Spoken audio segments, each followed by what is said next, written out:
I tell you the zebra story? Any of you know that story? Okay, I'll tell you this zebra story. Stop me if I've told it to you before. This tells you everything you need to know about human beings.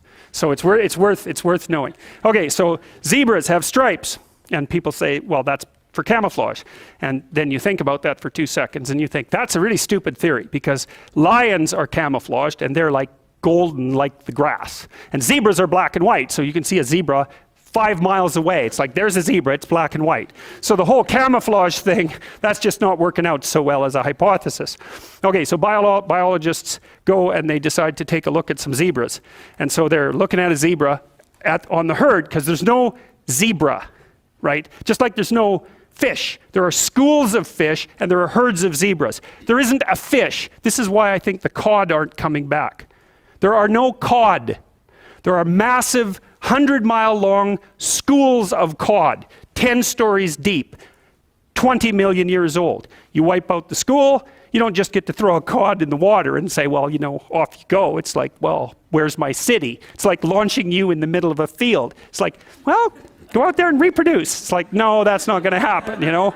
So without the school, there's no cod, and you can't just introduce a whole school of cod because you don't have a whole school of cod. So, you know, maybe the cod are never coming back. And zebras are the same thing. There's not a zebra. There's zebras.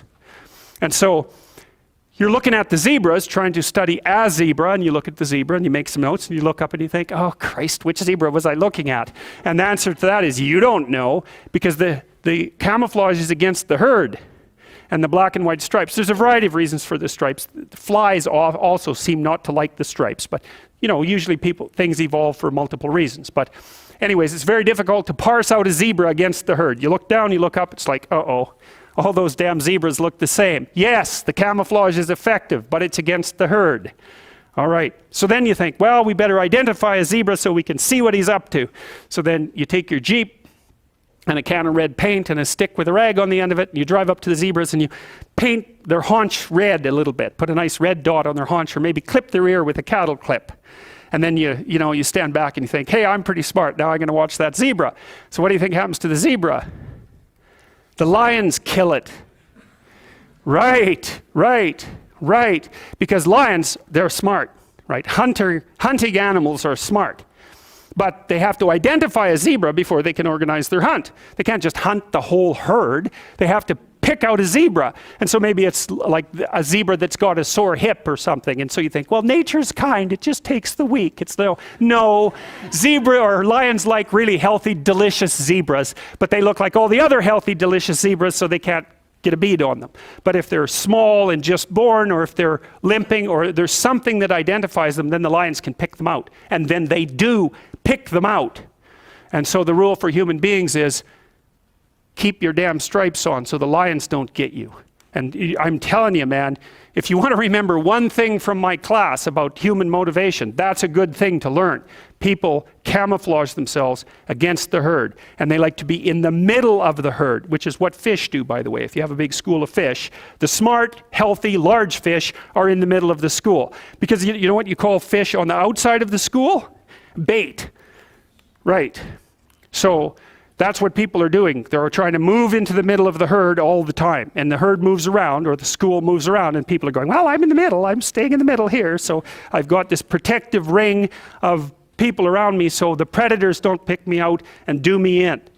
So, okay, so that's part of the reason why I said, well, you can't sell something to someone for success.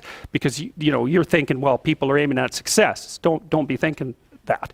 It's not by any means necessarily true. Trait neuroticism is a powerful motivator. And trait neuroticism is, let's not be too threatened or hurt, right? That's the negative emotion system. And the negative emotion system is a killer source of motivation. You also see that there are scales of well-being that have been designed, mostly by social psychologists, which means they're very bad scales most of the time, because their psychometric capacity is absurdly low, generally speaking. So what you find with scales of well-being, sometimes they're talked about as scales of happiness even, is that people aren't after happiness, they're after not hurting.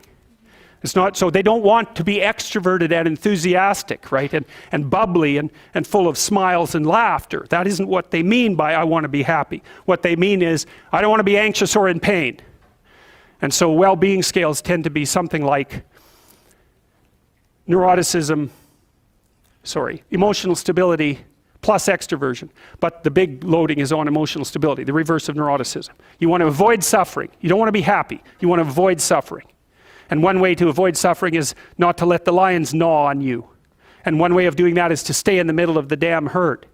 And so, like, I'm not being a smart aleck about this. I understand why people do that. There's real danger to being visible. There's real danger in being visible. Now, you might be successful if you're visible, but you also might be dead. People do not care about whether or not they succeed. They care about whether or not they fail. And so that's another thing, is that if you're marketing something and you can say, this will stop you from being identified as a failure, then people might be happy about that. But if you say, this will really help you succeed, it's like, no, I don't want to succeed. I just don't want to fail. I don't want to succeed. I just want to be invisible and be left alone. And if you're looking for people's fundamental motivation, that's it. It's they want to be invisible, and they want to be left alone.